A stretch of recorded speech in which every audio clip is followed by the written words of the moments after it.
Hey student, very warm welcome to my channel. I hope आप सभी अच्छे होंगे और आपकी तैयारी भी अच्छी होगी क्योंकि कल तो पेपर है ही आपका। ये है आपका one shot for the control and coordination. अगर आपका क्योंकि अगर वीडियो बहुत बड़ी हो जाती है और वो बहुत बड़ी वीडियो देखना बहुत मुश्किल हो जाता है, इसलिए मैं कोशिश करूँगी एक एक चैप्टर का वन शॉट में डालती रहूँगी। क्योंकि मैंने लाइव क्लास ली थी बेटा, उसमें बहुत ज़्यादा ब्लर आ रहा है। बहुत सारे बच्चों का ये कहना है कि मैम ब्लर है, तो वो समझ नहीं पा रहे हैं। दैट्स वाई मैं ये वाली वीडियो बनाकर डाल रही हूँ। आप लोग इसमें से देख लीजिएगा तो it will be more helpful for you. चलिए स्टार्ट करते हैं। तो कंट्रोल एंड कोऑर्डिनेशन में क्या याद रखना है बेटा आपको? कंट्रोल का मतलब यहाँ पर है कि वो सारे आप जो भी काम कर रहे हो अलग अलग बॉडी के पार्ट से वो एक रेगुलेटेड मैनर में है। जैसे आप चल भी रहे हो तो आपका हाथ पैरों का कंट्रोल है आपके हाथ पैरों पर कि कितना मूव करेंगे, और वो कोई कोऑर्डिनेटेड मैनर में वर्क कर रहे हैं। ठीक है, प्रॉपर रिस्पॉन्स शो कर रहे हैं, तो इसीलिए इसका नाम पड़ा है कंट्रोल एंड कोऑर्डिनेशन। इस चैप्टर का रखा गया है। ठीक है, जितने भी लिविंग ऑर्गेनिज्म होते हैं, चाहे वो प्लांट्स हो गए, वो एनिमल्स हो गए, वो कहीं ना कहीं किसी न किसी चीज़ से क्या करते हैं, रिस्पॉन्स शो करते हैं, रिएक्ट करते हैं। जैसे तेज़ हवा चल रही है तो प्लांट की लीव्स भी मूव करती है। ठीक है, उसके अंदर जो ट्रांसपिरेशन रेट है वो कम करने की कोशिश की जाती है। और उसके बाद अगर आपकी हवा चल रही है तो आपको भी क्या करेंगे, आप लिविंग ऑर्गेनिज्म है तो ज़्यादा तेज़ हवा है तो कहीं पर जाकर छुप जाएंगे। अदरवाइज़ वहाँ से क्या हो जाएंगे, थोड़ा सा ऐसे एरिया में चले जाएंगे जहाँ पर आपको हवा कम फील हो। ठीक है, तो जितने भी लिविंग ऑर्गेनिज्म है, कहने का मतलब वो सारे के सारे क्या शो करते हैं, रिस्पॉन्स शो करते हैं। लेकिन यहाँ पर एक्सेप्शन आएगा कि कुछ लोग होते हैं जो रिस्पॉन्स शो नहीं करते, जैसे जो मेंटल असाइलम में जो लोग होते हैं वो रिस्पॉन्स शो नहीं करते। तो बेटा एक्सेप्शन हर जगह पर है, बट हम कॉमन चीज़ों के बारे में बात करेंगे। अच्छा बेटा, ये वन शॉट है तो यहाँ पर मैं जितना मेरे से हो सकेगा मैं उतना एक्सप्लेन करने की कोशिश करूँगी। लेकिन फिर भी अगर बच्चों को डाउट रह जाता है तो आप जो है अनदर वीडियोस पड़ी हैं इस चैनल पर, आप वो वाली वीडियो देख लेना बेटा। आई थिंक वो आपके लिए हेल्पफुल होगी अगर आपको डिटेल में पढ़ना है। लेकिन मेरे हिसाब से कल पेपर है तो दैट्स वाई मैं इसका वन शॉट बना रही हूँ। सो देखिए, सबसे पहली डेफिनेशन है वो आपका स्टिमुलस। स्टिमुलस का मतलब है जितने भी आपके इन्वायरमेंट में चेंजेस हो रहे हैं, जिन चेंजेस के अकॉर्डिंग आप रिस्पॉन्ड कर रहे हैं, रिस्पॉन्स शो कर रहे हैं बेटा, उसको बोलते हैं क्या, स्टिमुलस। क्या बोलते हैं बेटा उसको हम, स्टिमुलस। ठीक है, stimulus is the changes in the environment to which the organism respond are called the stimulus. जितने भी इन्वायरमेंट में चेंजेस हो रहे हैं, अगर आप उनके बॉडी रिस्पॉन्स शो कर रहे हैं, वो क्या है, दैट मीन्स आपको स्टिमुलस है। ठीक है, और जो ऑर्गेनिज्म रिस्पॉन्स कर रहा है, किसकी मूवमेंट के फॉर्म में रिस्पॉन्स कर रहा है, ये भी आपका डिपेंड करता है आपके किस तरीके से कोऑर्डिनेटेड मैनर में काम कर रहे हैं आप। ठीक है, जैसे कोऑर्डिनेशन को ह्यूमन बीइंग्स में 2 पार्ट्स में डिवाइड किया जाता है। एक तो होता है बेटा आपका नर्वस सिस्टम, एक होता है आपका एंडोक्राइन सिस्टम। नर्वस सिस्टम में आपको ब्रेन से रिलेटेड बातें करेंगे हम, और एंडोक्राइन सिस्टम में हम बात करेंगे आपके हार्मोन्स के बारे में। ठीक है, तो कोऑर्डिनेशन यहाँ से शुरू होता है आपका नर्वस सिस्टम और एंडोक्राइन सिस्टम। अब जो हमारा नर्वस सिस्टम है, इसको भी हम अलग अलग पार्ट में डिवाइड करते हैं। जैसे आपका नर्वस सिस्टम जो है वो 2 पार्ट्स में डिवाइड किया जाता है। एक होता है बेटा आपका सेंट्रल नर्वस सिस्टम, एक होता है आपका पेरिफेरल नर्वस सिस्टम। ठीक है, सेंट्रल नर्वस सिस्टम को भी हम 2 पार्ट में डिवाइड करेंगे, एक होगा आपका ब्रेन और एक होगा आपका स्पाइनल कोर्ड। ठीक है, और पेरिफेरल नर्वस सिस्टम कितने पार्ट में डिवाइड होगा, 3 पार्ट्स में। एक होता है सोमैटिक, एक होता है नर्व्स, एक होंगे ऑटोनॉमिक। ठीक है, सोमैटिक में क्या जाएंगे बेटा, सारे इन्वॉलंटरी एक्शंस। इन्वॉलंटरी एक्शंस कौन से एक्शन होते हैं, जो एक्शन आपके कंट्रोल में ना हो। ठीक है, जैसे आपका हार्ट बीट चल रहा है, आपकी किडनी फंक्शन कर रही है, आपके अंदर क्या है, डाइजेशन हो रहा है, ये सब आपके कंट्रोल में है ही नहीं, तो वो एक्शन कौन से है बेटा, इन्वॉलंटरी एक्शन है। और यहाँ से क्या होती है, आपको क्रेनियल नर्व्स तक, आपके ब्रेन तक आपकी इन्फॉर्मेशन जाती है थ्रू द सोमैटिक नर्व्स। ठीक है, अब नर्व्स को भी 2 पार्ट में डिवाइड किया गया है यहाँ पर। एक तो होते हैं क्रेनियल नर्व्स, एक होते हैं स्पाइनल नर्व्स। क्रेनियल नर्व्स वो नर्व्स होती है बेटा जो आपके ब्रेन तक सिग्नल लेकर जाएंगी, और स्पाइनल नर्व्स वो होती है जो स्पाइनल कोर्ड तक सिग्नल लेकर जाएंगी। ऑटोनॉमिक को हम 3 पार्ट्स में डिवाइड करते हैं, सॉरी 2 पार्ट्स में डिवाइड करते हैं। एक होता है सिंपैथेटिक, एक होता है पैरासिम्पैथेटिक। सिंपैथेटिक को बोलते हैं फाइट और फ्लाइट वाली सिचुएशन, दैट मतलब मरने और मारने वाली सिचुएशन। और इसको इसी की वजह से जहाँ पर बहुत ज़्यादा लड़ाई होती है, वहाँ पर क्या होता है बेटा, बहुत सारी एनर्जी को एक्सपेंडिचर होता है। तो यहाँ पर इसीलिए बोला है कि यहाँ पर क्या होती है, सिंपैथेटिक सिस्टम में आपकी बॉडी जो है एक्सपेंड करती है, एनर्जी को खर्च करती है। लेकिन सिंपैथेटिक का बिल्कुल अपोजिट है। इसको रेस्ट और डाइजेस्ट वाली सिचुएशन बोलते हैं, मतलब बिल्कुल आराम से फैल के आप रेस्ट कर रहे हैं। दैट मीन्स आप एनर्जी को क्या कर रहे हैं, कहीं ना कहीं कंजर्व कर रहे हैं। ठीक है, तो नर्वस सिस्टम को हमने 2 पार्ट्स में डिवाइड किया, सेंट्रल नर्वस सिस्टम, पेरिफेरल। और सेंट्रल नर्वस सिस्टम के हमने 2 पार्ट पढ़े, ब्रेन और स्पाइनल कोर्ड। और पेरिफेरल नर्वस सिस्टम के भी हमने 3 पार्ट्स पढ़े, सोमैटिक, नर्व्स और ऑटोनॉमिक। सोमैटिक के अंदर इन्वॉलंटरी एक्शंस आ जाएंगे। नर्व्स 2 टाइप के होते हैं, क्रेनियल और स्पाइनल कोर्ड। ऑटोनॉमिक भी 2 टाइप से पढ़ेंगे, सिंपैथेटिक और पैरासिम्पैथेटिक। सिंपैथेटिक में फाइट और फ्लाइट सिचुएशन, मतलब आप क्या करें बेटा, वहाँ पर एनर्जी को एक्सपेंड कर रहे हैं। और पैरासिम्पैथेटिक में क्या कर रहे हैं, एनर्जी को आप कंजर्व कर रहे हैं। ठीक है, उसके बाद नर्वस सिस्टम एक ऐसा ऑर्गन सिस्टम है जहाँ पर आप जितने भी आपके बॉडी पार्ट्स हैं उसको एक कंट्रोल और कोऑर्डिनेटेड मैनर में काम करवा पाते हैं, ठीक है। सारे वो बॉडी सिस्टम जो एक दूसरे के साथ इन्फॉर्मेशन को कलेक्ट करके उसको रिस्पॉन्ड करें, मतलब उसको सिग्नल दें, तो वो सारे सबका किसके अंदर आ जाएगा बेटा, आपके नर्वस सिस्टम के अंदर आ जाएगा, ठीक है।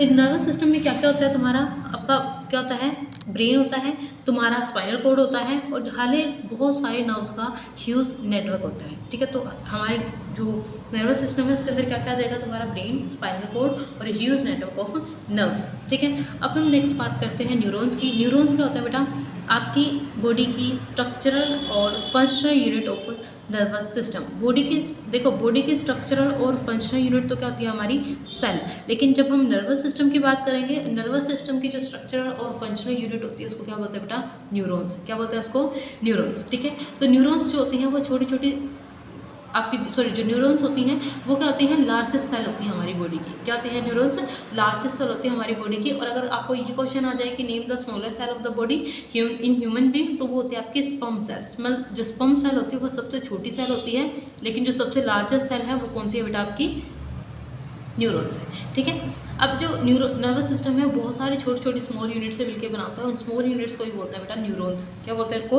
न्यूरॉन्स। अब न्यूरॉन्स के जो पार्ट होते हैं वो अलग अलग पार्ट होते हैं, मैं आपको डायग्राम दिखा देती हूँ। अब उसके पार्ट क्या क्या बेटा, जैसे ये आपका डायग्राम है आपके न्यूरॉन्स का, ये वाला पार्ट जो होता है ये उसको बोलते हैं बेटा dendrites. Dendrite are the hair like structure which is present on the neurons, ठीक है। न्यूरॉन्स के ऊपर ये जो हेयर लाइक स्ट्रक्चर है इसको क्या बोलेंगे आप, डेंड्राइट बोलेंगे।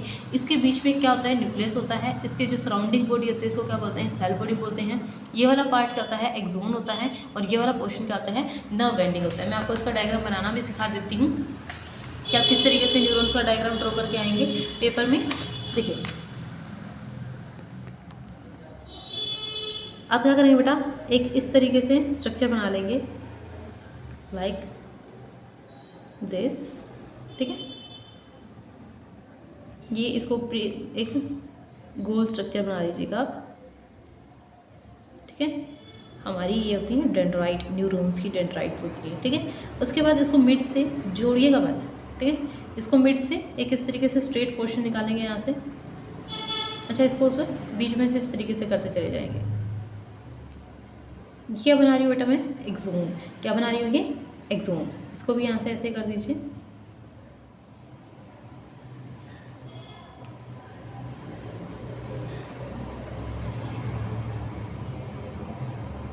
ठीक है। और यहाँ पर क्या आ जाएंगे आपकी नर्व एंडिंग। ये क्या आ जाएंगे, न्यूरॉन्स की नर्व एंडिंग, ठीक है। इस तरीके से नर्व एंडिंग प्रेजेंट होती है।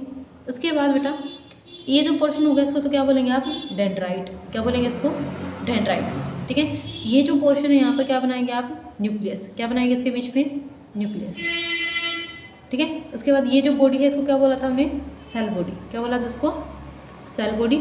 ये पोर्शन क्या है बेटा आपका, एक्सोन। क्या है ये, एक्सोन। और ये वाला क्या है बेटा, नर्व एंडिंग। क्या है ये, नर्व एंडिंग, ठीक है। आपकी बॉडी में न्यूरॉन्स के अंदर इन्फॉर्मेशन किस तरीके से ट्रांसपोर्ट होती है, सबसे पहले जो इन्फॉर्मेशन आती है वो आती है आपके डेंड्राइट्स के पास। किसके पास आएंगे इन्फॉर्मेशन, डेंड्राइट के पास। डेंड्राइट से जाती है वो न्यूक्लियस के अंदर, न्यूक्लियस से वो जाएंगे सेल बॉडी के पास, और सेल बॉडी से वो एक्सोन से होती हुई आपके किसके पास जाएंगे, वो नर्व एंडिंग के पास, और नर्व एंडिंग से बेटा जाएंगे वो साइनेप्स के पास। अब क्वेश्चन ये आता है कि व्हाट इज साइनेप्स मैम, तो साइनेप्स होता है बेटा दो न्यूरॉन के बीच में जो गैप प्रेजेंट होता है ना, तो उसको बोलते हैं साइनेप्स, ठीक है। The gap between the two neurons, जो जनरली क्या करते हैं, इलेक्ट्रिक इम्पल्स को ट्रांसपोर्ट करने का काम करते हैं। अच्छा बेटा, जब डेंड्राइट से सिग्नल यहाँ तक जाता है तो यहाँ तक होता है वो केमिकल सिग्नल। क्या होता है यहाँ तक, केमिकल सिग्नल। जैसे ही वो इस एक्सोन से पास होता है तो वो कन्वर्ट हो जाता है तुम्हारे इलेक्ट्रिकल सिग्नल में, वो हो जाता है वहाँ पर इलेक्ट्रिक इम्पल्स। तो यहाँ नर्व एंडिंग से जब जाएगा तो क्या आ जाएगा, साइनेप्स कहीं ना कहीं इलेक्ट्रिक इम्पल्स को ट्रांसमिट करने का काम करती है। ये होती है आपकी, मैंने क्या पढ़ा है, न्यूरॉन का स्ट्रक्चर पढ़ा दिया, और तुम्हें न्यूरॉन का क्या पढ़ा दिया, आपको फंक्शनिंग पढ़ा दी न्यूरॉन्स की, ठीक है। सो फंक्शनिंग ऑफ न्यूरॉन्स में मैंने यही लिखा रखा है कि जो इन्फॉर्मेशन होगी रिसेप्टर से मिलेगी तुम्हें डेंड्राइटिक टिप पर। डेंड्राइटिक टिप से क्या होंगे बेटा, केमिकल रिएक्शंस आपके इलेक्ट्रिक इम्पल्स में कन्वर्ट होंगी। वो इलेक्ट्रिक इम्पल्स ट्रैवल करेंगी डेंड्राइट से सेल बॉडी के पास, और सेल बॉडी से एंड ऑफ एक्सोन्स तक। उसके बाद जो केमिकल्स हैं वो रिलीज होंगे इलेक्ट्रिक इम्पल्स की फॉर्म में, ठीक है, एक्सोन के दूसरे एंड तक। उस गैप को क्या बोलेंगे, दो न्यूरॉन्स के बीच में जो गैप होगा बेटा उसको क्या बोलेंगे आप, साइनेप्स, जो कहीं ना कहीं दूसरी डेंड्राइटिक नेक्स्ट न्यूरॉन की डेंड्राइटिक सेल्स को जोड़ने का काम करेगी, ठीक है। ऐसा ही सिमिलर साइनेप्स प्रेजेंट होता है हमारी मसल्स और नर्व सेल्स के बीच में, जिसको बोलते हैं न्यूरोमस्कुलर जंक्शन। क्या बोलते हैं बेटा? न्यूरोमस्कुलर जंक्शन, ठीक है। इसको इतना याद रखिएगा, बाकी का याद करने की जरूरत नहीं है। हमारे न्यूरॉन्स के बेटा 3 टाइप्स पढ़ते हैं हम बेसिकली, जिसके लिए हमारी बॉडी फंक्शन करती है। सेंसरी न्यूरॉन, मोटर न्यूरॉन और इंटर न्यूरॉन। सेंसरी से याद रखिएगा सेंस ऑर्गन, वो आपकी रिस्पॉन्स हुआ या फिर वो न्यूरॉन्स जो आपके कहीं ना कहीं आपके जितने भी सेंस ऑर्गन है, which is your ears, your eyes, your nose, your skin, इन सब से अगर इन्फॉर्मेशन को कैरी कर रही है, सेंस ऑर्गन से इन्फॉर्मेशन को कैरी कर रही हैं, तो उसको बोलेंगे आप सेंसरी न्यूरॉन। मोटर न्यूरॉन का मतलब है जो आप कहीं ना कहीं आपके मसल्स और ग्लैंड्स के बीच में जो इम्पल्स को कैरी करती है, उसको बोलते हैं मोटर न्यूरॉन।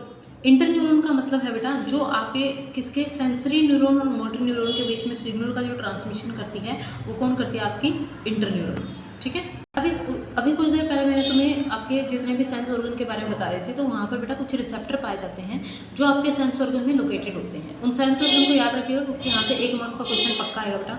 देखो, फोटो रिसेप्टर, फोटो का मतलब होता है लाइट। ऐसे रिसेप्टर जो लाइट के अकॉर्डिंग फंक्शन करते हैं, जैसे आपको लाइट में दिखाई देता है, तो ये किसकी वजह से? क्योंकि आपके आइज में क्या है बेटा? फोटो रिसेप्टर प्रेजेंट है, ठीक है।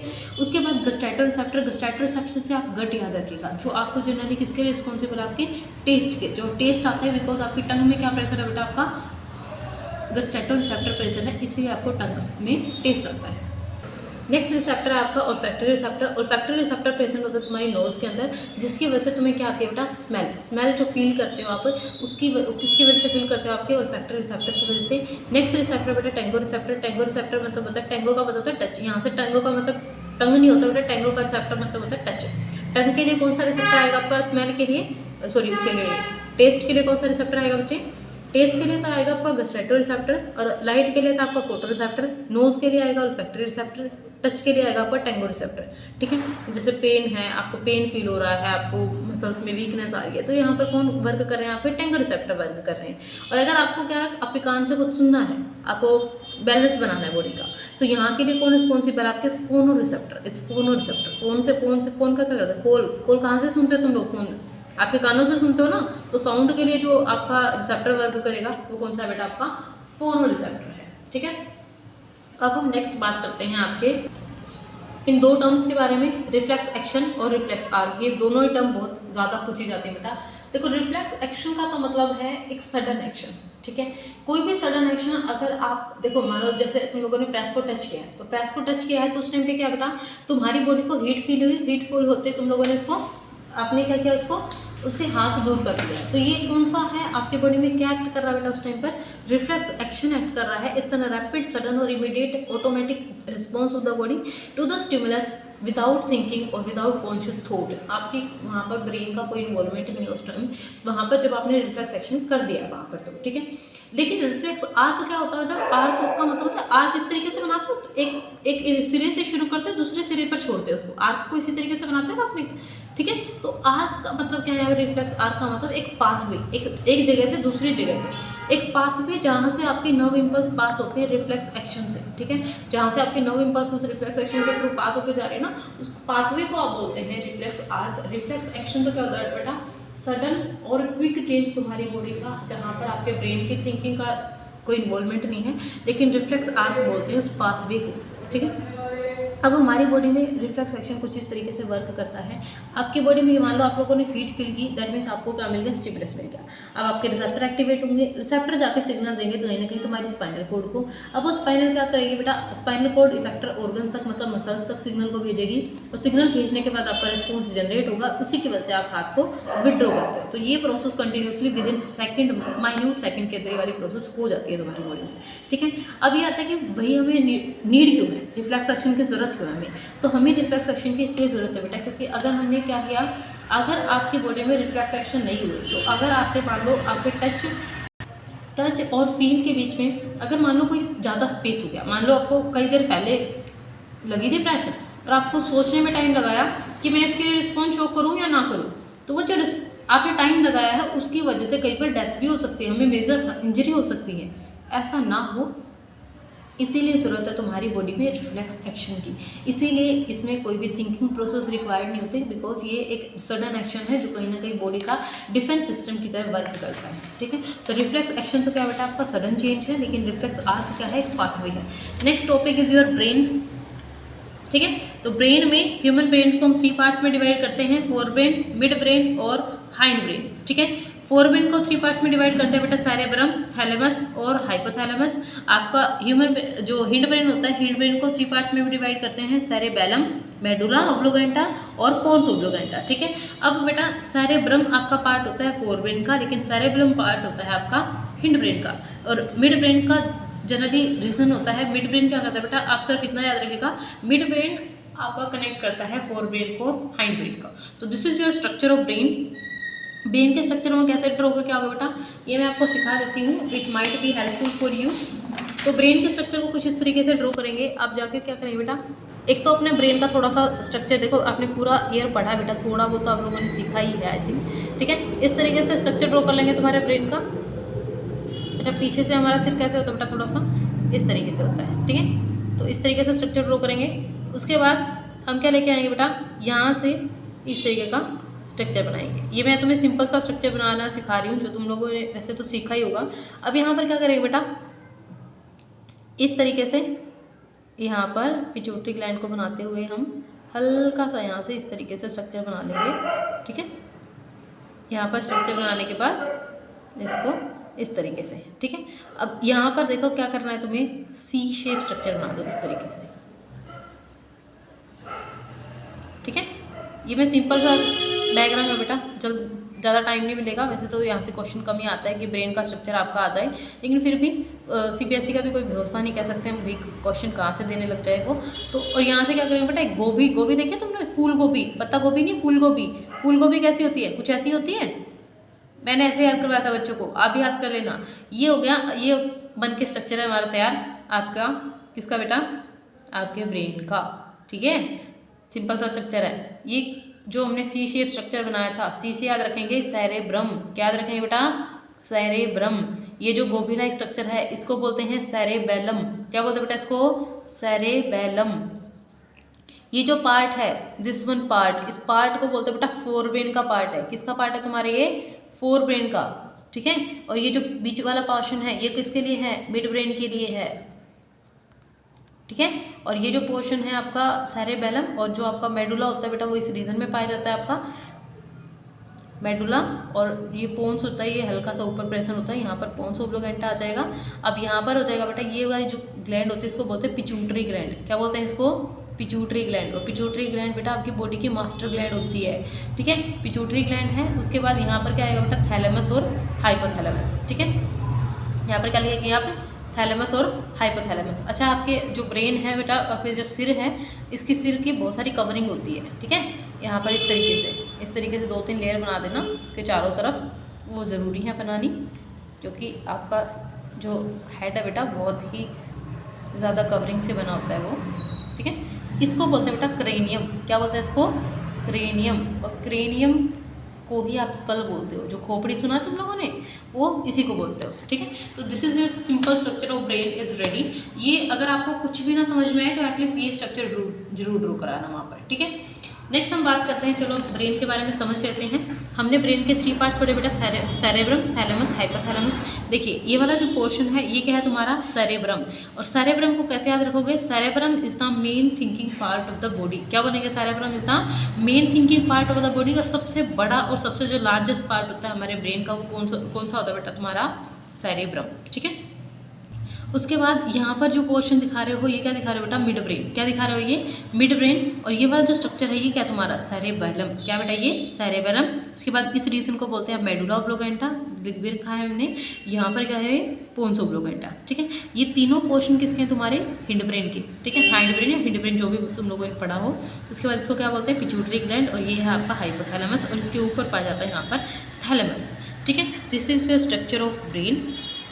अब हम नेक्स्ट बात करते हैं इनके एक्सप्लेनेशन की, कि एक्सप्लेनेशन क्या क्या करनी है तुम्हें। देखो, पहली बात, ह्यूमन ब्रेन जो होता है एक हाईली स्पेशलाइज्ड ऑर्गन है, कोऑर्डिनेटेड मैनर में काम करता है। दूसरा क्या रखना है, इसकी जो बाहर की कवरिंग होती है उसको क्या बोलते हैं बेटा, क्रेनियम। क्या बोलते हैं इसको, क्रेनियम। उसके बाद इसके अंदर जो 3 लेयर पाई जाती है बेटा इसके बाहर, इसको बोलते हैं मैनिंग्स। क्या बोलते हैं 3 लेयर्स को, मैनिंग्स। और इसके बीच में एक हल्का सा फ्लूइड प्रेजेंट होता है। क्या प्रेजेंट होता है, फ्लूइड। उस फ्लूइड को बोलते हैं बेटा सेरेब्रोस्पाइनल फ्लूइड। क्या बोलते हैं, सेरेब्रोस्पाइनल फ्लूइड। अब क्वेश्चन ये आएगा कि मैम काम क्या होता है इसका, तो सेरेब्रोस्पाइनल फ्लूइड का काम होता है बेटा, देखो जब हम चलते हैं ना तो हमारा जो ये वाला पोर्शन है ये इससे टकरा सकता है स्कल से, और अगर ये वाला सॉफ्ट पोर्शन इससे टकरा गया ना बेटा तो ये डैमेज हो सकता है, तो हमारा ब्रेन कहीं ना कहीं खत्म हो सकता है। ऐसा ना हो इसीलिए यहाँ पर क्या होता है, सेरेब्रोस्पाइनल फ्लूइड प्रेजेंट होता है आपका यहाँ पर बहुत सारा, जो कहीं ना कहीं तुम्हारे स्कल को और आपकी जो ब्रेन है इसको कॉन्टेक्ट में नहीं आने देता। ठीक है, अब नेक्स्ट आता है आपका जो सेरेब्रोस्पाइनल फ्लूइड है, ये कहाँ पर प्रेजेंट होता है, मेम्ब्रेन के बीच में, जो तुम्हारे ब्रेन को मैकेनिकल शॉक से प्रोटेक्ट करके रखता है। ठीक है, अब आपका फोरब्रेन के अंदर लेकर चलते हैं आप सेरेब्रम के अंदर। तो cerebrum is the most complex और लार्जेस्ट पार्ट ऑफ ब्रेन का। इसके अंदर क्या होता है बेटा, 2 सेरेब्रल हेमिस्फीयर पाए जाते हैं।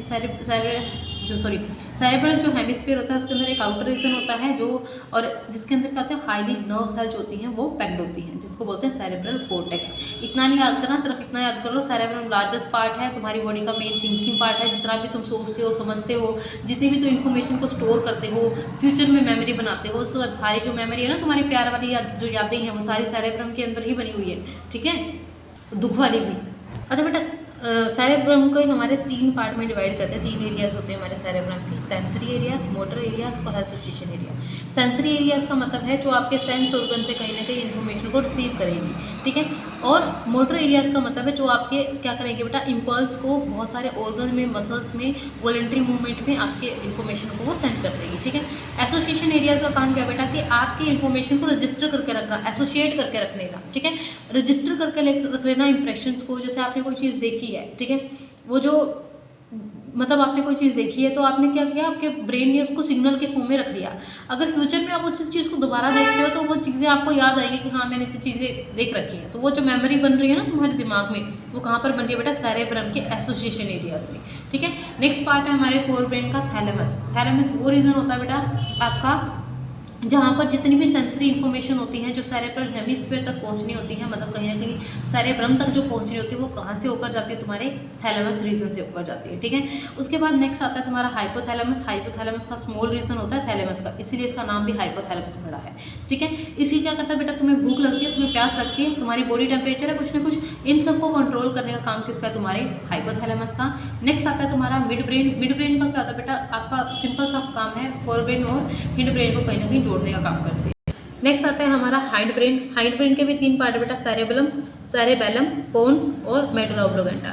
देखिए सेरेबेलम क्या होता है बेटा, सेरेबेलम का जो होता है ये कहीं ना कहीं बैक में प्रेजेंट होता है आपके हेड के। ये जो तुम्हें अभी सिखाया था ना मैंने, ये जो गोभी लाइक स्ट्रक्चर है, ठीक है, ये वाला, और अभी बताया था तुम्हें ये जो स्ट्रक्चर दिखा रहे हैं ना आपको, ये वाला, ठीक है, ये वाला स्ट्रक्चर बोलते हैं बेटा सेरेबेलम। क्या बोलते हैं इसको, सेरेबेलम। ठीक है, अच्छा सेरेबेलम का फंक्शन क्या होता है, क्या करता है बेटा सेरेबेलम, आपकी बॉडी की जितनी भी मूवमेंट है, मस्कुलर मूवमेंट जो होती है बेटा आपकी बॉडी की, अच्छा ये वर्ड लिखना जरूरी है, मस्कुलर मूवमेंट जो होती है बॉडी की उसको कौन कंट्रोल करता है, तुम्हारा सेरेबेलम कंट्रोल करता है। ठीक है, आपका जो पोस्चर होता है, आप चलते हो, आपकी बॉडी में इक्विलिब्रियम रहता है, उस सबको भी कौन मेंटेन करता है, तुम्हारे सेरेबेलम मेंटेन करता है। ठीक है, एक क्वेश्चन आता है कई बार जो आपका डिफरेंस पूछा जाता है सेरेबेलम के बीच में और सेरेबेलम के बीच में। सेरेबेलम का पार्ट होता है तुम्हारे फोरब्रेन का, लेकिन सेरेबेलम पार्ट होता है बेटा हिंड ब्रेन का। सेरेबेलम हमारी बॉडी का सबसे लार्जेस्ट पार्ट है जो हमारी बॉडी का ज़्यादातर रीजन को कवर करता है।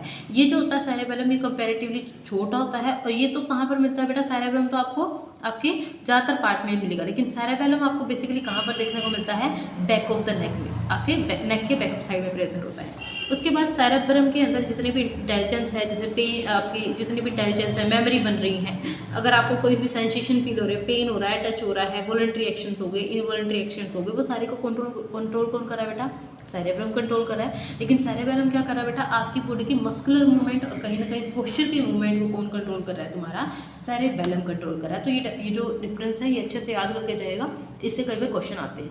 नेक्स्ट है आपका पोन्स ऑब्लिगेंटा। पोन्स में क्या होता है बेटा, पोन्स का मतलब ही आपका क्या होता है, यहाँ पर पोन्स ऑब्लिगेंटा बोलते हैं इसको। पोन्स का मतलब ही यही है यहाँ पर कि क्या होता है, ये पोन्स ओब्लोगेंटा का काम होता है कि एक तरीके से ब्रिज का काम करता है, किसके बीच में, सेंसरी और मोटर न्यूरॉन के बीच में आपका जो इन्फॉर्मेशन को कैरी करके लेकर जाता है कहाँ पर, ब्रेन और स्पाइनल कॉर्ड के पास पर।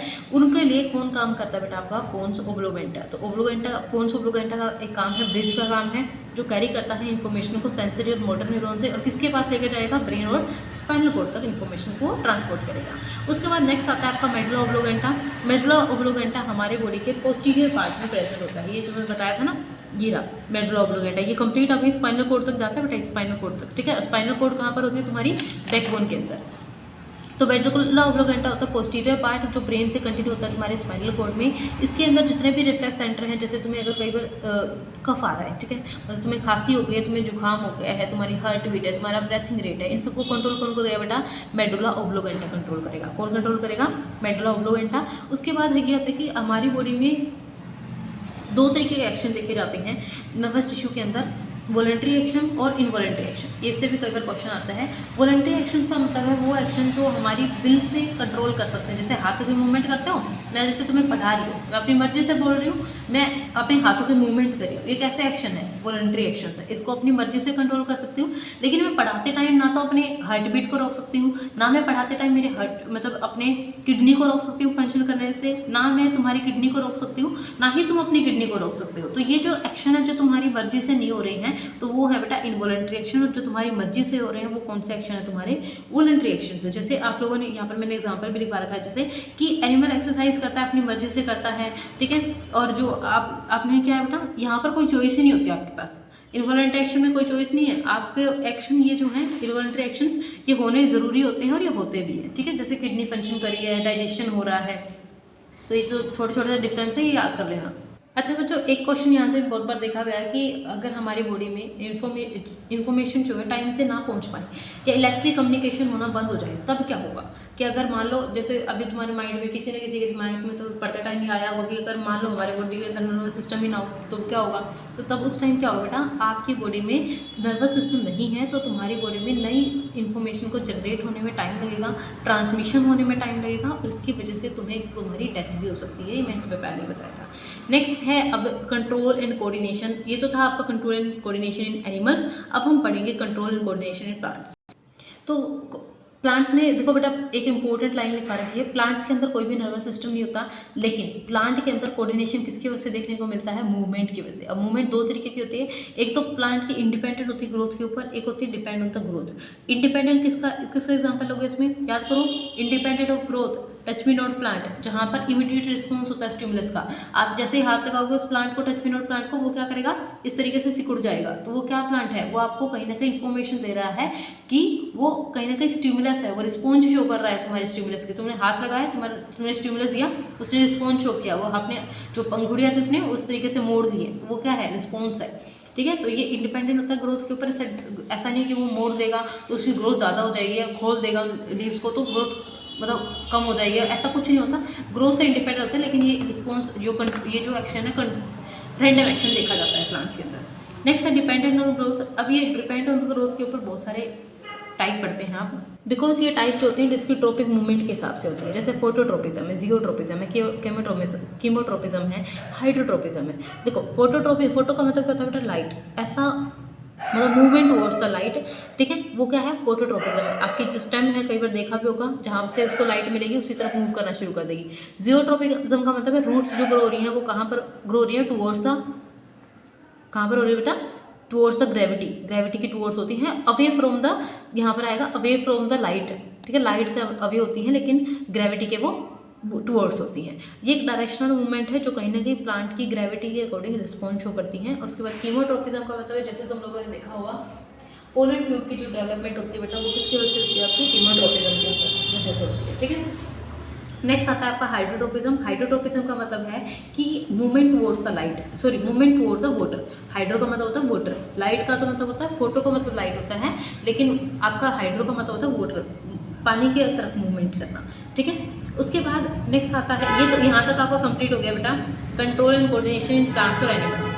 लेकिन यहाँ पर एक छोटा सा क्वेश्चन रह गया आपका हॉर्मोन्स का। मैंने तुम्हें स्टार्टिंग में बताया था कि इस चैप्टर के 2 पार्ट हैं, एक तो आपका कौन सा पार्ट है, ब्रेन वाला पार्ट है, और एक आपका हॉर्मोन्स वाला पार्ट है। तो अब हमने एक पार्ट कहीं ना कहीं इस चैप्टर का कर लिया। अब दूसरा पार्ट ये है आपका हॉर्मोन्स। हॉर्मोन्स प्लांट के अंदर भी होता है बेटा, एनिमल्स के अंदर भी हॉर्मोन्स होते हैं। हमने पढ़ा हॉर्मोन्स के अंदर कोई भी नर्वस सिस्टम नहीं होता, एनिमल्स के अंदर नर्वस सिस्टम होता है। तो हॉर्मोन्स जो होते हैं प्लांट के, वो क्या होते हैं बेटा, उसको बोलते हैं plant growth regulators.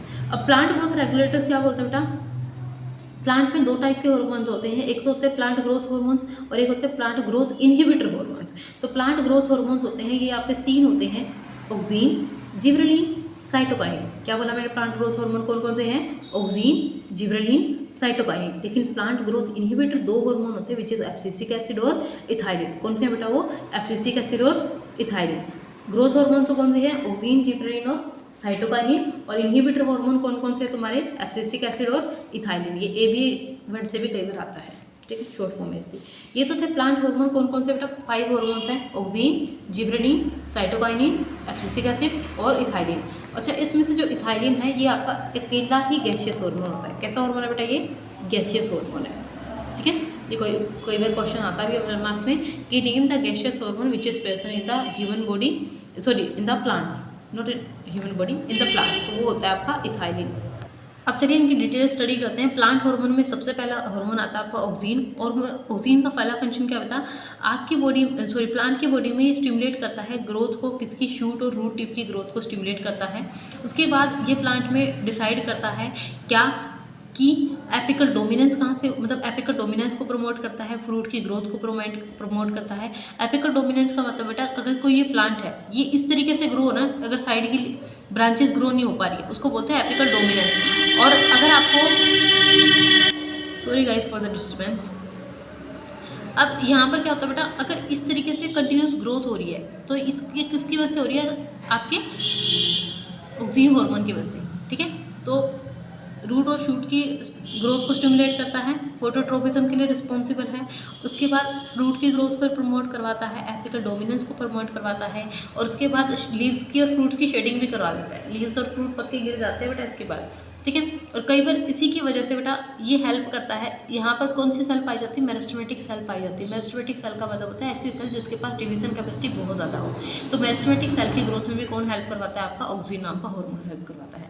Next hormone है आपका जिबरेलिन हार्मोन। जिबरेलिन हार्मोन देखो, ऑक्सीन हार्मोन का तो काम है इस तरीके से ग्रोथ करवाना, अब स्टेम की इस तरीके से ग्रोथ करवानी है ना, गिर्थ में इंक्रीज करवाना है। तो गिर्थ में कौन हेल्प करता है, जिबरेलिन नाम का हार्मोन, ठीक है। ये स्टिमुलेट करता है फ्लावरिंग को और फ्रूट की डेवलपमेंट को। क्या स्टिमुलेट करता है बेटा, फ्लावरिंग किस टाइम पर होगी और किस टाइम पर उसमें फ्रूट की डेवलपमेंट कितनी होगी, उसके लिए कौन रिस्पॉन्सिबल है, आपका जिबरेलिन, ठीक है। नेक्स्ट हार्मोन है आपका साइटोकाइनिन हार्मोन। साइटोकाइनिन से इसी से याद रखना सेल डिवीजन, ठीक है। ये स्टिमुलेट करता है सेल डिवीजन को और ग्रोथ को, और ये प्रमोट करता है सीड जर्मिनेशन को। ज़्यादा कंसंट्रेशन में पाया जाता है फ्रूट के अंदर और सीड के अंदर, ठीक है। क्या क्या बोला मैंने, जिबरेलिन तो गिर्थ को इंक्रीज करेगा, ग्रोथ करवाएगा स्टेम की। और दूसरा क्या बोला मैंने बेटा, ये फ्लावरिंग और फ्रूट डेवलपमेंट में हेल्प करता है। साइटोकाइनिन क्या करता है, सेल डिवीजन में हेल्प करता है, ग्रोथ करवाता है प्लांट की। इसकी वजह से सीड जर्मिनेशन देखी जाती है प्लांट के अंदर, और इसी की वजह से इसकी जो कंसंट्रेशन ज़्यादा जो देखी जाती है साइटोकाइनिन की, वो सीड के अंदर और फ्रूट के अंदर ज़्यादा कंसंट्रेशन देखी जाती है आपके साइटोकाइनिन नाम के हार्मोन की। तो ये जो 3 हार्मोन थे, ऑक्सीन, जिबरेलिन, साइटोकाइनिन, ये तो है बेटा प्लांट ग्रोथ प्रमोटर हार्मोन। अब हम बात करते हैं प्लांट ग्रोथ इनहिबिटर हार्मोन्स की, विच इज एब्सिसिक एसिड और इथाइलिन। तो एब्सिसिक एसिड क्या करता है बेटा, इनहिबिटर हार्मोन है। तो इनहिबिटर का मतलब तो रोकना, तो इनहिबिट करेगा क्या, ग्रोथ को। इसकी वजह से विल्टिंग हो जाएगी लीव्स, फॉल हो जाएंगी लीव्स। स्ट्रेस हार्मोन भी बोलते हैं एब्सिसिक एसिड को। एब्सिसिक एसिड को क्या बोलते हैं बेटा, स्ट्रेस हार्मोन। ये इंपॉर्टेंट लाइन है, ठीक है। एब्सिसिक एसिड को हम क्या बोलते हैं, स्ट्रेस हार्मोन बोलते हैं। उसके बाद जो एब्सिशन होता है इसको क्या बोलते हैं, स्ट्रेस हार्मोन बोलते हैं, ठीक है। ये इंपॉर्टेंट है, आप लोग भी इसको इंपॉर्टेंट लिख लीजिएगा, ठीक है। ये जो एब्सिसिक एसिड को स्ट्रेस हार्मोन बोलते हैं। उसके बाद एब्सिशन की वजह से क्या होता है, एब्सिसिक एसिड की वजह एब्सिशन होता है। एब्सिशन का मतलब होता है लीव्स का फॉल करना, फ्रूट का फॉल करना। तो वो किसकी वजह से होता है बेटा, एब्सिसिक एसिड की वजह से, ठीक है। नेक्स्ट हार्मोन है आपका इथाइलिन। मैंने बोला इथाइलिन इसका कौन सा हार्मोन है, ये गैसियस हार्मोन है। कैसा हार्मोन है बेटा, ये गैसियस हार्मोन है, जिसकी वजह से ये प्रमोट करता है फ्रूट की राइपनिंग के लिए। एब्सिसिक एसिड के साथ मिलके ये क्या करता है बेटा, लीव्स को फोल्ड करवा देता है, उनकी एब्सिशन करता है, ठीक है। उसके बाद नेक्स्ट हार्मोन है आपका, नेक्स्ट आपका, अच्छा यहाँ तक हो गया आपके प्लांट हार्मोन्स कंप्लीट है। अब नेक्स्ट टॉपिक आपका एनिमल हार्मोन्स के ऊपर, ठीक है। हमारी बॉडी में जो हार्मोन सीक्रेट करती है वो होती है एंडोक्राइन ग्लैंड, ठीक है। कौन सीक्रेट करती है हमारी बॉडी में हार्मोन्स को? एंडोक्राइन ग्लैंड सीक्रेट करती है। अब जो एंडोक्राइन ग्लैंड होती है, सबसे पहली ग्लैंड होती है हाइपोथैलेमस। जो हार्मोन सीक्रेट होता है बॉडी के अंदर, वो हाइपोथैलेमस कौन सा हार्मोन सीक्रेट करती है? Releasing hormone. और ये लोकेट होता है कहीं ना कहीं तुम्हारा हाइपोथैलेमस आपके मिड ब्रेन के हल्का सा ऊपर, ठीक है। उसके बाद इसका फंक्शन क्या है बेटा? आपकी बॉडी में पिट्यूटरी ग्लैंड से जितने भी हार्मोन्स रिलीज होंगे उनकी सिक्रेशन को कौन रेगुलेट करवाएगा? तुम्हारा रिलीजिंग हार्मोन, ठीक है। नेक्स्ट हार्मोन आपकी बॉडी में ग्रोथ हार्मोन, और ग्रोथ हार्मोन सीक्रेट करती है तुम्हारी बॉडी में पिट्यूटरी ग्लैंड, और पिट्यूटरी ग्लैंड को बोलते हैं बेटा मास्टर ग्लैंड। और इसको मास्टर ग्लैंड क्यों बोला जाता है? कि जितने भी फंक्शन है ना तुम्हारी बॉडी में, जितने भी हार्मोन्स काम कर रहे हैं, वो कहीं ना कहीं पिट्यूटरी ग्लैंड के कॉन्टेक्ट में रहने से काम कर रहे हैं। पिट्यूटरी ग्लैंड सेलेक्ट करती है कि कौन सा हार्मोन कितनी अमाउंट में कहाँ से रिलीज होगा, तो इसीलिए इसको मास्टर ग्लैंड बोलते हैं, ठीक है। ये एक स्पेसिफिक हार्मोन को सीक्रेट करते हैं, which is known as a growth hormone. वैसे तो बहुत सारे हार्मोन रिलीज करते हैं, लेकिन तुम्हें ग्रोथ हार्मोन याद करना है 10th क्लास में। बाकी के अगर हार्मोन्स याद करें तो वो 11th क्लास में जाके याद करोगे, ठीक है। पिट्यूटरी ग्लैंड हल्का सा लोकेट होती है तुम्हारे मिड ब्रेन के नीचे की साइड में, जैसे तुम्हें मैंने दिखाया भी था डायग्राम में कि जो आपका पिट्यूटरी ग्लैंड है वो यहाँ पर प्रेजेंट होती है। दिख रहा है ये वाला स्ट्रक्चर, इसको बोलते हैं पिट्यूटरी ग्लैंड, ठीक है। अब जो पिट्यूटरी ग्लैंड है ये इससे क्या होता है बेटा? बॉडी की ग्रोथ, ऑब्वियस बात है, ग्रोथ हार्मोन है तो क्या करवाएगा? ग्रोथ करवाएगा, आपकी बोन्स की, मसल्स की भी डेवलपमेंट होगी इसकी वजह से। उसके बाद नेक्स्ट हार्मोन आता है आपका थायरोक्सिन हार्मोन। थायरोक्सिन होता है बेटा थायराइड ग्लैंड के थ्रू सीक्रेट। अब थायराइड ग्लैंड होती है कहाँ पर है? तुम्हारे गले में। कहाँ पर होती है आपकी थायराइड ग्लैंड? आपके नेक और थ्रोट रीजन में पाई जाती है। ये रेगुलेट करती है तुम्हारे फैट, कार्बोहाइड्रेट, प्रोटीन के मेटाबॉलिज्म को रेगुलेट करती है। It regulation of metabolism of carbohydrate, fats and protein, ठीक है। इस कौन कर रहा है इसको रेगुलेट? थायरोक्सिन नाम का हार्मोन। नेक्स्ट हार्मोन है आपका adrenaline hormone. Adrenaline hormone secrete करती है बेटा एड्रेनल ग्लैंड। कौन सीक्रेट करती है एड्रेनलिन हार्मोन को? Adrenal gland. और ये कहाँ पर लाई करता है ये एड्रेनल हार्मोन? एड्रेनल ग्लैंड कहाँ पर लाई करती हैं? आपकी किडनी के ऊपर लाई करती हैं। और इसकी वजह से तुम्हारी बॉडी में आपका बीपी का इंक्रीज होना या फिर डिक्रीज होना, मतलब बीपी को मेंटेन करना, हार्ट बीट को मेंटेन करना, आपके ब्लड लेवल को मेंटेन करना, कार्बोहाइड्रेट मेटाबॉलिज्म करवाना, और ये सब फंक्शन कौन करती है बेटा? आपकी एड्रेनलिन हार्मोन। और एड्रेनलिन हार्मोन को हम इमरजेंसी हार्मोन भी बोलते हैं। कि मान लो जैसे तुम्हारा कल पेपर है, तो तुम कल पेपर देने जाओगे, या फिर टीचर ने तुमसे एकदम से क्वेश्चन पूछ लिया, तुम्हें कोई आइडिया नहीं था, टीचर ने क्वेश्चन पूछ लिया, तो उस टाइम तुम हल्का सा घबरा जाते हो। तो वो घबराने की सिचुएशन पता है इसकी वजह से आती है? वो एड्रेनलिन हार्मोन की वजह से आती है, ठीक है। तो एड्रेनलिन हार्मोन को इमरजेंसी हार्मोन और स्ट्रेस हार्मोन भी बोलते हैं। प्लांट का तो स्ट्रेस हार्मोन है आपका एब्सिसिक एसिड, लेकिन ह्यूमन बॉडी का जो स्ट्रेस हार्मोन है वो कौन सा बेटा? Adrenaline hormone. इसको इमरजेंसी हार्मोन भी और आपका इमरजेंसी हार्मोन भी बोलते हैं, स्ट्रेस हार्मोन भी बोलते हैं। नेक्स्ट है आपका पेनक्रियास। पेनक्रियास जो ग्लैंड होती है सीक्रेट करती है इंसुलिन नाम के इंसुलिन नाम के हार्मोन्स को। और इंसुलिन का जो लोकेशन होती है वो कहाँ पर होती है बेटा? पेनक्रियास की लोकेशन। तुम लोग को याद होगा कल मैं जब तुम्हें लाइफ प्रोसेस वाला चैप्टर पढ़ा दिया तब तुम्हें मैंने बताया था कि ये हल्का सा स्टमक के नीचे और आपके लार्ज इंटेस्टाइन के ऊपर पाया जाता है तुम्हारा ये पेनक्रियास ग्लैंड। और पेनक्रियास इंसुलिन नाम के हार्मोन को सीक्रेट करती है। इसकी वजह से आपकी बॉडी में ब्लड ग्लूकोज लेवल मेंटेन होता है। अगर आपकी बॉडी में इंसुलिन बढ़ गया, इंसुलिन की आपकी बॉडी में कमी हो गई, इस हार्मोन की क्वांटिटी कम होगी, तो आप डायबिटीज़ नाम की डिजीज से आप सफ़र करते हो अगर आपकी बॉडी में इंसुलिन की कमी हो गई, ठीक है। तो कहीं ना कहीं हमारी बॉडी के ग्लूकोज लेवल को कम करने का काम कौन करता है बेटा? इंसुलिन। और इंसुलिन को सीक्रेट कौन करता है? आपका पेनक्रियास ग्लैंड। नेक्स्ट हार्मोन है आपका टेस्टोस्टेरोन हार्मोन। टेस्टोस्टेरोन जो होता है टेस्टोस्टेरोन नाम के हार्मोन को टेस्टिस सीक्रेट करता है बेटा। ये लाई करता है आपके जेनिटल एरिया में, लोअर एब्डोमेन एरियाज में। और ये जितने भी आपकी बॉडी में इसके फंक्शन क्या क्या बेटा? जितने भी बॉडी में सेकेंडरी सेक्सुअल कैरेक्टरिस्टिक्स हैं, जैसे आपकी बॉडी में बियर्ड आना, आपकी बॉडी में आवाज़ चेंज हो जाना, आपके ड्यूरिंग प्यूबर्टी कंडीशन में आपकी बॉडी में मूछें आ जाना, मिस्टेक्स आ जाना, ये सब का जो करेक्टर्स है सेकेंडरी सेक्सुअल कैरेक्टरिस्टिक्स को कौन मेंटेन करता है? आपकी बॉडी में टेस्टोस्टेरोन नाम का हार्मोन, मेल बॉडी के अंदर, फीमेल के अंदर नहीं, मेल बॉडी के अंदर। नेक्स्ट हार्मोन है आपका एस्ट्रोजन और प्रोजेस्ट्रोजन। एस्ट्रोजन प्रोजेस्ट्रोजन जो बेटा है हार्मोन, ये कौन सीक्रेट करती है? आपकी ओवरी सीक्रेट करती है। किसके अंदर? फीमेल बॉडी के अंदर। ये भी genital area, lower abdomen area में पाई जाती हैं ओवरीज। और इसका फंक्शन क्या बेटा? फीमेल के सेकेंडरी सेक्सुअल कैरेक्टरिस्टिक्स को क्या करना? मेंटेन करना। जैसे एस्ट्रोजन का स्पेसिफिकली काम है कि आपकी बॉडी में यूट्रिन की ग्रोथ करवाना, मेमरी ग्लैंड की ग्रोथ करवाना। और प्रोजेस्टेरोन हार्मोन का काम बेटा आपकी बॉडी में ओवम को रिलीज करना, प्रेगनेंसी को मेंटेन करना, मेंस्ट्रुअल साइकिल को मेंटेन करना। इन सब का काम कौन का? इसका बेटा प्रोजेस्टेरोन और एस्ट्रोजन नाम के हार्मोन का। Now your chapter is complete. आपको अगर किसी को भी कोई भी डाउट है बेटा तो आप कमेंट बॉक्स में पूछ लीजिए। ये वीडियो मैंने मैं फिर से बता देती हूँ, वीडियो बनाने का रीज़न यही था कि आपकी लाइव क्लास में आपका अच्छे से नहीं हो पाया था चैप्टर, तो इसलिए मैंने इसको अलग से वीडियो बना के मैं इसको अपलोड कर रही हूँ। सो अगर फिर भी किसी को बच्चे कोई भी डाउट रहता है तो आप कमेंट बॉक्स में पूछ लीजिएगा। और आप लोग टेंशन मत लीजिए, कल आपका एग्ज़ाम अच्छा ही जाएगा, क्योंकि आपने पूरा 1 साल दिया बच्चे अपने आप को।